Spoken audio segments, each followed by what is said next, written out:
ধর্মীয় নেতাদের সঙ্গে প্রধান উপদেষ্টা ডক্টর মোহাম্মদ ইউনূস বৈঠক করেছেন। সেই বৈঠকে গুরুত্বপূর্ণ একটি বক্তব্য দিয়েছেন। বলেছেন, ধর্ম বর্ণ মতের ঊর্ধ্বে আমরা সবাই এক পরিবারের। এটা খুবই যৌক্তিক এবং গুরুত্বপূর্ণ এই তথ্যটি, যে কোনোভাবেই যাতে বিভক্ত না করা যায়, ভেদাভেদ সৃষ্টি না করা যায়, ধর্মের ভিত্তিতে, সম্প্রদায়ের ভিত্তিতে, গোষ্ঠীর ভিত্তিতে, রাজনীতির ভিত্তিতে। তো এই বক্তব্যটা দরকার ছিল, যেখানে ভারত বারবার সংখ্যালঘু মানে হিন্দুদের বক্তব্য এনে পরিস্থিতি ঘোলা করছিল, বাংলাদেশের মধ্যে একটা বিভেদ তৈরি করছিল হিন্দু মুসলিম। সেই বক্তব্যের বিপরীতে একটি জাতীয় ঐক্য গড়ে উঠেছে। সেই ঐক্যের ভিত্তিতে ডক্টর মোহাম্মদ ইউনূস বক্তব্য দিয়েছেন। খবরে বলা হচ্ছে, ধর্ম বর্ণ ও মতের পার্থক্য থাকলেও বাংলাদেশের সব মানুষ একই পরিবারের সদস্য বলে মন্তব্য করেছেন অন্তর্বর্তীকালীন সরকারের প্রধান উপদেষ্টা ডক্টর মোহাম্মদ ইউনূস। বৃহস্পতিবার রাজধানীর ফরেন একাডেমিতে বিভিন্ন ধর্মের নেতাদের সঙ্গে বৈঠকের সূচনা বক্তব্যে তিনি এই কথা বলেন। ডক্টর ইউনূস বলছেন, আমাদের নানা মত, নানা ধর্ম থাকবে, নানা রীতিনীতি থাকবে, কিন্তু আমরা সবাই একই পরিবারের সদস্য। তিনি বলেন, শপথ গ্রহণের পরে শুনতে আরম্ভ করলাম সংখ্যালঘুদের উপর নির্যাতন হচ্ছে। তখন মনটা খারাপ হয়ে গেল।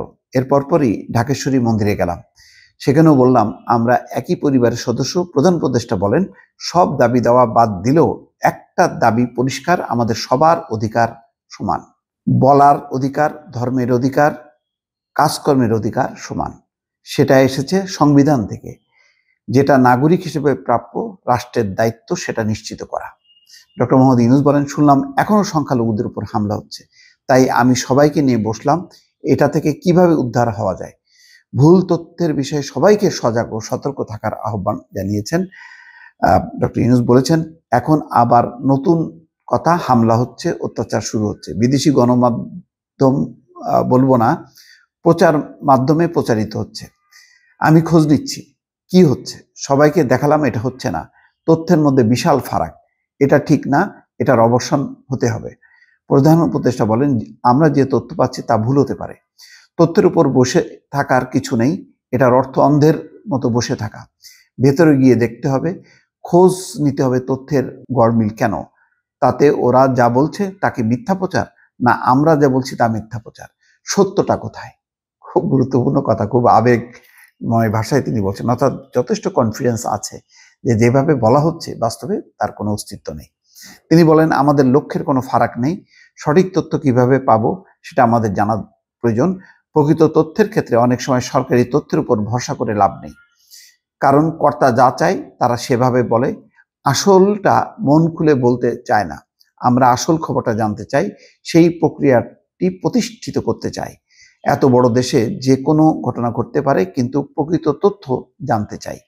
তাৎক্ষণিক খবর পেলে যাতে সমাধান করা যায়, সেই দিক থেকেই হোক, দোষী তাকে বিচারের আওতায় আনা দরকার।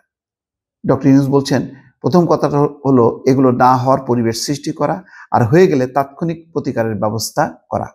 আমি যা বলছি তা দেশের বেশিরভাগ মানুষের মনের কথা।